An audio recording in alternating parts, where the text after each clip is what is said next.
Nobody tells you that growing up is just a long, slow process of learning which people in your life see you as a person, and which ones see you as a resource.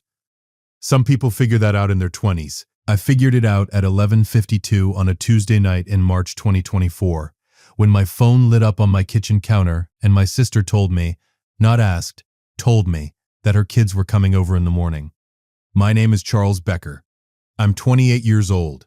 I live alone in a one-bedroom apartment in the Virginia Highland neighborhood of Atlanta, Georgia. I work in UX design for a mid-sized tech consulting firm downtown. I wake up at 6:15, make coffee, commute on MARTA to the Midtown station, and spend my days designing the things that other people interact with without ever thinking about who built them. I am not a babysitter. I want to be clear about that, because by the time this story is over, someone in the comments will say, "But they're your niece and nephew. What's the big deal?" And I want to get ahead of that right now. I love those kids. I genuinely do. That's not the point. The point is that nobody, and I mean nobody, gets to walk into your life, assign you a job, and back it up by saying someone else gave them your key. That's not family. That's a management structure you never agreed to join. Here's the background. Because the text message didn't arrive in a vacuum, nothing that happens in a family ever does. My sister's name is Christina Becker. She's 34 years old. She's married to a man named Troy Waverly, 37, project manager for a general contracting firm in Roswell. They live in a 4-bedroom house in Sandy Springs, about 18 miles north of my apartment. They have 2 kids, Jalen, who's 7, and Nora, who's 5. Nice kids, smart kids, kids who deserve parents who plan ahead. That last part is where the problem lives. Christina and Troy have a habit, not occasional, not situational, a habit of making last-minute decisions and then finding other people to absorb the consequences. In the 2 years I'd lived in Atlanta, I had watched this pattern from a closer distance than I wanted. She'd book a weekend trip and realize on Friday afternoon she had no childcare. She'd schedule date nights and then ask my mother if she could take the kids overnight. She'd accept work obligations that conflicted with school pickup and then call people in a panic at 3 p.m. When those people said no, she'd escalate to my father. My father's name is Harold Becker. He's 61 years old, retired from 28 years as a postal supervisor, and he lives about 4 miles from me in the Decatur area. Dad is a good man in the way that some good men are also frustratingly passive. He doesn't like conflict. He believes family means showing up. And when Christina told him she needed someone dependable who could take the kids in an emergency, he didn't see a red flag. He saw a son who lived close to his daughter, and he solved a problem the way he always solved problems. Without asking me first, I found out about the key in the worst possible way. Christina's text came in at 11:52 p.m. on Tuesday, March 12, 2024. I was sitting at my kitchen table working through a wireframe for a client presentation the next morning. The message read, "Hey, my 2 kids are coming over tomorrow morning. Watch them. Troy has a site inspection, and I have a deposition prep that got moved to 7 a.m. They'll be there by 7:30. I read it twice to make sure I hadn't misunderstood the tone. I had not misunderstood the tone. I typed back, "No, I'm not home tomorrow. I have a client presentation." Her reply came in 47 seconds. 47. She was not asleep. She had been waiting to see if I would comply before she had to deploy the backup argument. "Doesn't matter. Dad gave me your keys. We'll figure it out." I set my phone, face down on the table. I sat there for about 30 seconds, very still, in the way you go still when something happens that you didn't quite believe was possible until it did. She has my key. My father gave her my key. Neither of them asked me. The key had a simple origin. 8 months earlier, in July 2023, I had a minor medical procedure. Outpatient, nothing serious, but I needed someone to check on me that evening. I gave my dad a spare key. He brought me dinner, made sure I wasn't dead, and I told him to hold on to it in case of a real emergency. That felt reasonable. That felt like the kind of trust that's supposed to exist between a father and a son. I had not given him permission to hand it to anyone else. I had not given Christina access to my apartment. I had not been consulted. I had not been informed. It had just happened. Quietly. and they had both banked on me not finding out until her kids were already standing at my front door. That was the plan. Just arrive, make it a fact. Count on Charles not causing a scene in front of two small children. I want you to notice something about that strategy. It's not spontaneous. It requires knowing your target well enough to predict that they'll fold under social pressure. Christina knew I wouldn't yell at the kids. She knew I wouldn't turn them away once they were on my doorstep at 7:30 in the morning with their backpacks and their sleepy faces. She had engineered the situation to make my no irrelevant. The problem with that strategy, and I say this with the calm of a man who had about 4 hours to think it through, is that it requires the key to still work. I picked up my phone. I opened my building's resident app. My apartment complex, a mid-rise on North Highland Avenue, with a keypad entry system and a leasing office that handles maintenance requests, has a 24-hour emergency line for security issues. I wasn't sure if my father gave my sister my key without permission, qualified as a security issue, but I figured I'd let them decide. The woman who answered was named Deb. Patient, professional, and not remotely rattled when I explained the situation. She confirmed that the building could dispatch an emergency locksmith for a cylinder rekey before morning, and that the cost would be added to my account. I agreed. Someone would be there between 1 o'clock and 2 a.m. Then I called my building's overnight security desk and left a note on my account. If a woman arrived in the morning claiming to drop off 2 children, security was to inform her that no one had authorized entry and that she needed to call me directly. After that, I took screenshots of every message. Then I sat back down at my kitchen table, looked at my wireframe, and thought about how I was going to explain all of this to my dad. The locksmith arrived at 1:20 a.m. Efficient, quiet, done in 12 minutes. When he handed me the 2 new keys, I held them for a moment longer than necessary. One for me, one for no one else. Not yet. I finished my wireframe at 2:45 a.m. It was good work. Sometimes pressure clarifies things. My alarm went off at 6:15 a.m. on Wednesday, March 13th. I made coffee. I put on my work clothes. I sat at the table and waited, because I knew what was coming. At 7:04 a.m., my phone rang. Christina. I let it ring. She'd find out what she needed to know soon enough. At 7:28 a.m., I got a text. We're almost there. Can you buzz us up? I did not reply. At 7:41 a.m., I got a call from a number I didn't recognize. I answered it. It was Marcus, the morning security officer at my building's front entrance. Mr. Becker, there's a woman here with 2 children. She says she's your sister and she has a key to your unit. The key isn't working on the front entrance panel. She's asking me to let her up. Thank you, Marcus.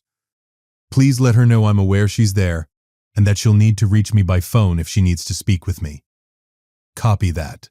I hung up. I put on my jacket. I picked up my bag.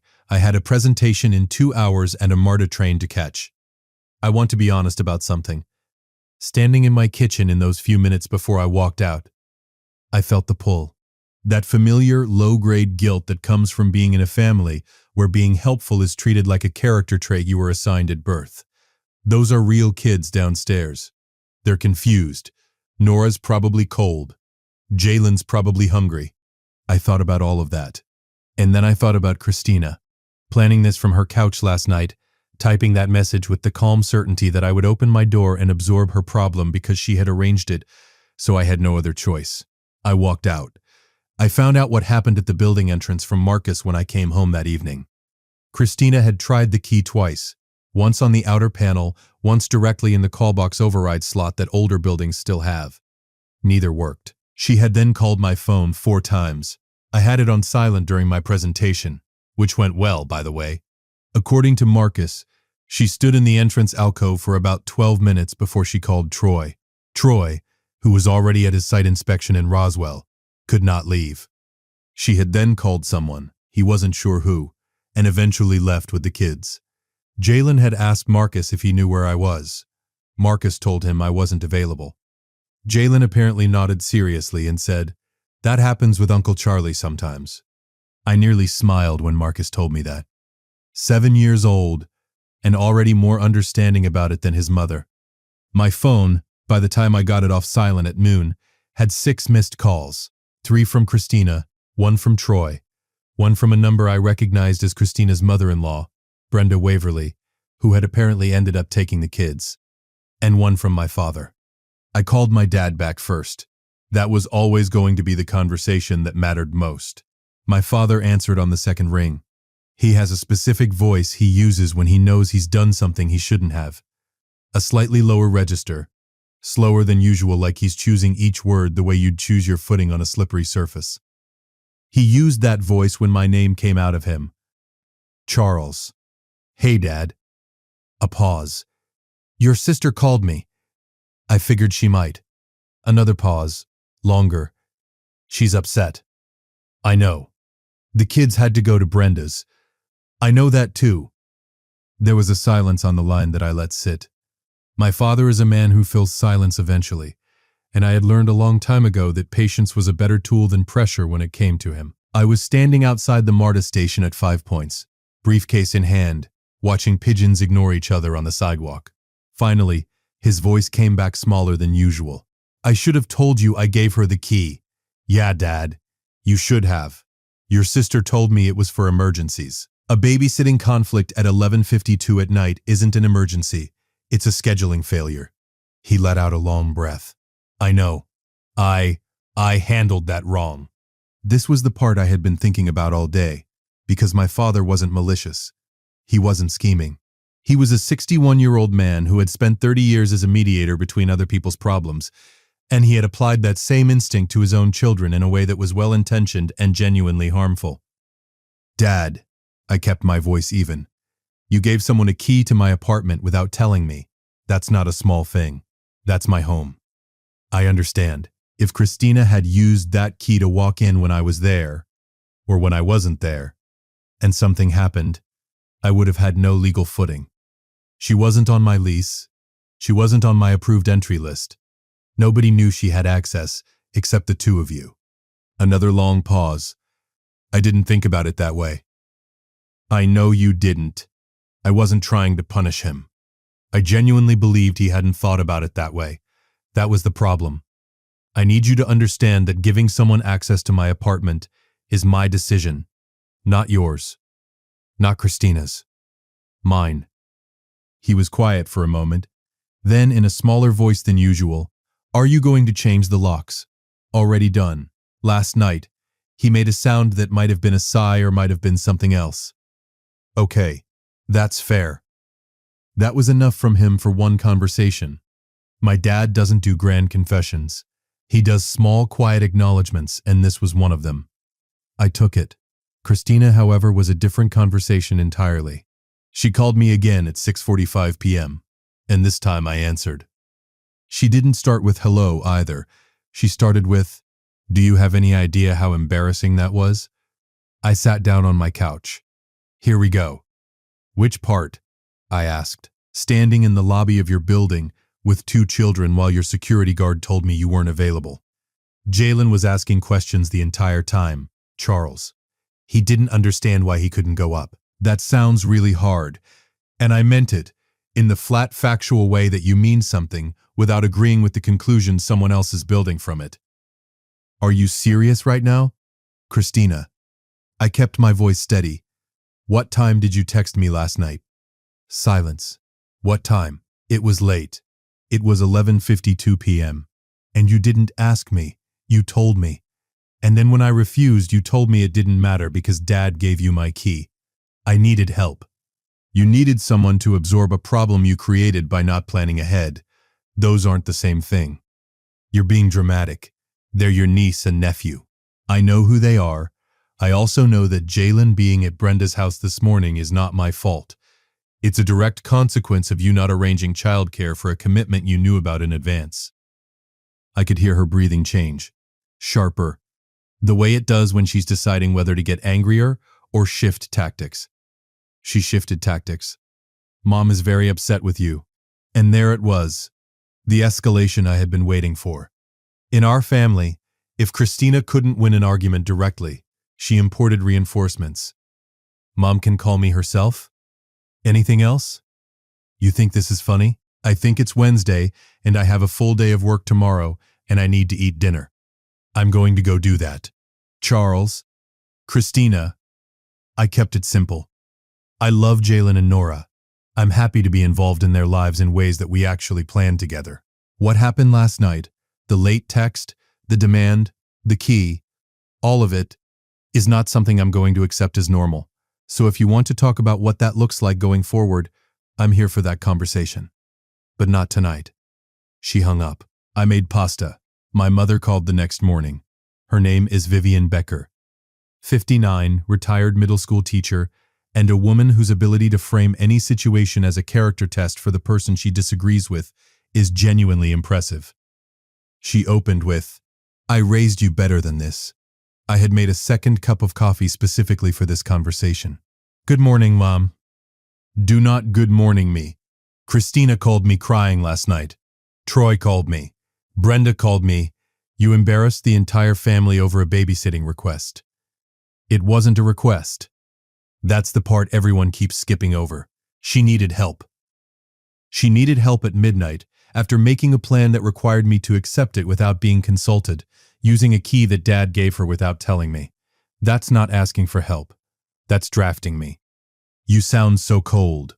You sound so cold." I had heard that one before. In my family, having a boundary had a specific name. And it wasn't healthy. It was cold. It was selfish. It was "you've changed since you moved to Atlanta." "Mom." I kept my voice steady. "If someone walked into your house without asking, using a key someone else gave them, would that feel okay to you?" Silence. "That's my apartment. That's my home. I didn't give Christina a key. Dad did. Without telling me. I found out by text at midnight." A longer silence.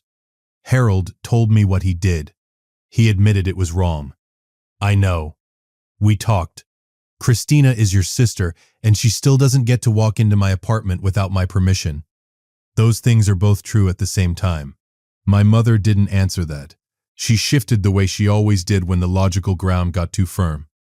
Those children needed someone, and they found someone. Brenda was there. Everyone survived. That's not the point. What is the point, Mom? Another silence. Then, quietly, more carefully, "I just don't want you to grow distant from your family." And that right there, that sentence, was the most honest thing in the whole conversation. Not anger, fear. The fear that me having a boundary was the beginning of me leaving. That if I didn't absorb the inconvenience, I would eventually disappear. I softened, just slightly. "I'm not going anywhere. I'm still here. I still love all of you. I just need everyone to understand that my apartment is my space, and my time is my time, and those things require a question, not a command." She was quiet for a moment. "I'll talk to Christina." I didn't know then whether she would or wouldn't, but she'd heard me. That was a start. 2 days after the lobby incident, I did something I had been putting off for months. I made a list. Not a venting list, not a list of grievances to present to anyone. Just a private accounting. The way you might audit any system you'd let run unexamined for too long. I opened a note on my laptop and started writing down every time in the last 2 years that I had rearranged my schedule, my money, or my space to accommodate someone in my family without being asked. The number that came out wasn't dramatic. It wasn't $11,000 the way it might be in someone else's story. I was 28, and I hadn't been in Atlanta long enough to accumulate that kind of debt to people. But the time was there. The unpaid favors were there. The late nights I'd spent helping Troy review contractor documents because he knew I could read technical copy quickly. The weekend I spent painting Christina's spare bedroom because they were in a rush before a family visit. The 3 times I'd driven 40 minutes to Sandy Springs to take the kids so Christina and Troy could have a night out. Always last minute, always framed as a treat for me because I love the kids. And I do love the kids. That was always true. That was also always the mechanism. What I understood, sitting there with that list on my screen, was that I had been living in a family that had quietly sorted me into a role. The available one, the responsible one, the one who didn't have a spouse or kids yet, and therefore had capacity. Nobody had announced this. Nobody had voted on it. It had just calcified over time, assignment by assignment, until the night my sister texted me a command at midnight, and was genuinely shocked when I refused. The lock on my door wasn't just a lock. It was the first time I had put something physical between my life and the assumptions that had been piling up around it. 3 weeks after the lobby incident, things in my family had settled into a new and slightly uncomfortable silence. My father had called twice more. Both times he was warmer than the first call. Less defensive, more like himself. He told me he'd spoken to Christina and told her directly that what she'd done was wrong. Not just the text, but the whole arrangement. Using his key, assuming my availability, not informing me. I asked him how that conversation went. She was defensive, but she heard it. When your sister gets defensive, it usually means she's processing. I'd take that. My mother had done what she'd promised and talked to Christina. What exactly was said in that conversation I'll never fully know, but the result was measurable. Christina did not contact me for 2 weeks. When she did, the tone was different. Not warm, not apologetic exactly, but measured, smaller somehow. Like someone who had been reminded that their voice didn't carry quite as far as they thought. Her message came on April 3rd, 2024. Hey, I want to apologize for the way I handled that night. I shouldn't have texted you like that. It wasn't cool. I sat with that for a while. I want to be accurate about how it felt, because people in comments expect these moments to be either triumphant or hollow, and the truth is it was neither. It felt like watching a window open in a room that had been sealed for a while. Not warm yet, just air. I replied, I appreciate that. Thank you. She wrote back, can we talk this weekend? Not about the kids thing, just talk. My answer was yes. We met at a coffee place on Ponce de Leon Avenue in the Ponce Highland area, about a 10-minute walk from my apartment. It's a neighborhood spot, mismatched chairs, good drip coffee, a chalkboard menu that changes every few weeks. I got there first. Christina arrived 5 minutes later, no kids, wearing the slightly tired look of a person who had been running too hard for too long. She sat down. She ordered a latte. She looked at me the way older siblings sometimes look at the younger one, not quite sure when you grew up enough to stop needing them to be right. I talked to Dad, she opened. I know. He told me some things I didn't want to hear. A pause. He said he should have asked you before he gave me the key. He was right. Yeah. I want you to know that I didn't think of it as your key. Exactly. She stopped herself. That's not an excuse. I just mean, I thought of you as family, and I thought of the key as a family thing. I know that was wrong. I thought about how to respond to that carefully, because it wasn't entirely wrong, the instinct behind it, the belief that family shares resources, but the application had been broken. Family is a reason to ask, not a reason to skip asking. She looked at the table. Yeah, a beat. I've been doing that a lot, haven't I? It wasn't really a question, so I didn't answer it like one. You've been under a lot of pressure. Troy's schedule, the kids, the job. I know it's a lot. It is. But that's not your problem to solve. I looked at her. That was a real sentence. That was the sentence I had been waiting to hear for about 2 years. No, it's not. She wrapped her hands around her mug. I've been thinking about what you said on the phone. About drafting you. She almost smiled. That was a good word for it. You're a lawyer's paralegal. You know what drafting someone means. She actually laughed at that. Short, surprised, real.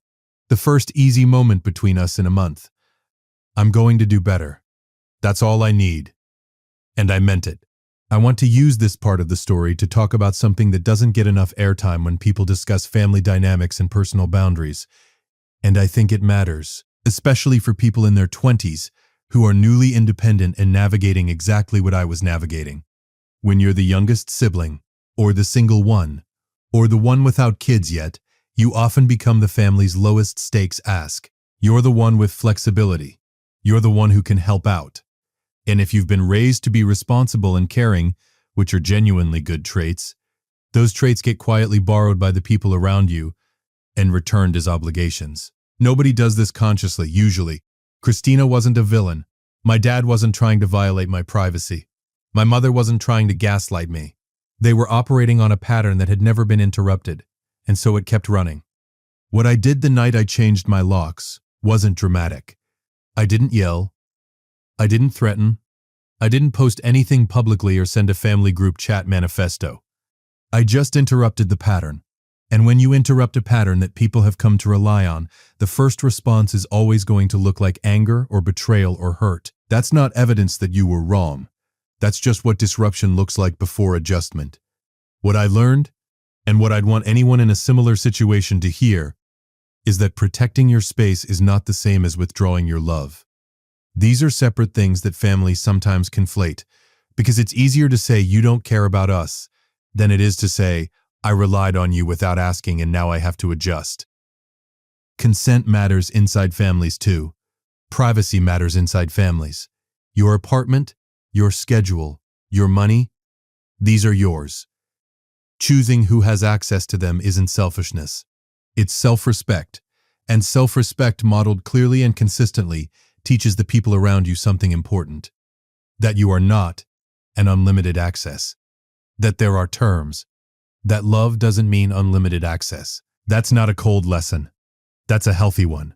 By May 2024, 2 months after the lobby incident, the family dynamic had shifted into something more honest, not transformed, not healed in some cinematic way where everyone cries and apologizes in a well-lit living room.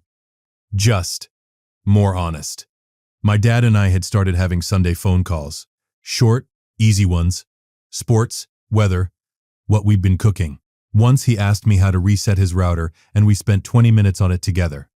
That was better than any formal reconciliation. Normal conversation, freely chosen, is its own kind of repair. My mother backed off in the way that proud women back off. Not by saying she was wrong, but by stopping the behavior. She no longer called to relay Christina's grievances. She no longer opened calls with how other people were feeling about me. When we talked about her book club, about her garden, about a home improvement project she and Dad were doing in the spare room. It was smaller than before, also lighter. Christina followed through. In May, she texted me to ask, and I want to be precise, to ask if I'd be willing to take the kids on a Saturday afternoon while she and Troy went to a friend's wedding. 4 days' notice. A question, not a statement. She mentioned she was also asking Brenda and that either option worked. Yes. Jalen and Nora came over on a Saturday in late May 2024. I took them to Piedmont Park, about 1.5 miles from my apartment. We walked around the lake. Nora picked up every interesting rock she found and asked me to hold them, so by the end I had about 11 rocks in my jacket pocket. Jalen decided a bench was a boat and narrated the voyage for 20 minutes. I bought them ice cream from the cart near the 10th Street entrance. They ate it too fast and complained about brain freeze with the kind of theatrical suffering that only 7- and 5-year-olds can fully commit to. On the MARTA ride back to my place before I drove them home to Sandy Springs, Jalen looked up at me. Uncle Charlie, why is your apartment so quiet? Because I live alone. He thought about this for a moment. Don't you get lonely? Sometimes. But mostly I like it. He nodded seriously, the way kids nod when they've decided to accept an adult answer even though they're not fully satisfied with it. Okay, I'd miss Nora. I know. She'd miss you too. Don't let her hear me say that. He grinned. The last thing I'll say about all of this is something I keep coming back to, because I think it's the part that actually matters beyond my particular story. A key is a small thing physically. It weighs almost nothing. You lose them under couch cushions. You make duplicates without thinking twice. But a key to someone's home represents something that doesn't weigh nothing at all. It represents trust. It represents the decision, made consciously, to give someone access to the place where you are most unguarded, most yourself, most private.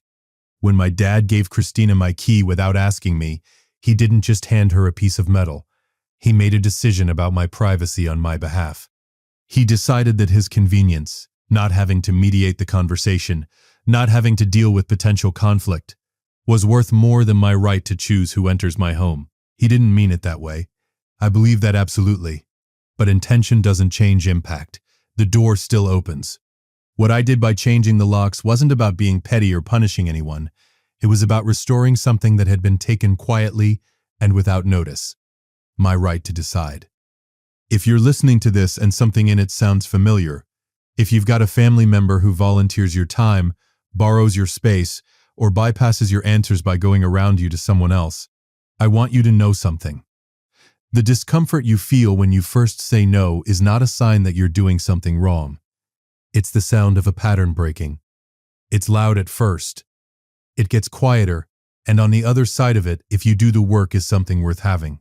Your home, your time, your yes given freely, because you chose to give it, not because someone decided you didn't have a choice. I changed the locks on a Tuesday night in March 2024, in a one-bedroom apartment in Virginia Highland, Atlanta, Georgia. In the months that followed, I watched my family adjust, argue, process, and slowly, imperfectly, incompletely, but genuinely, grow up a little. And so did I. If you liked this story, join our community by hitting that like button and subscribing for more family-centered accounts like this.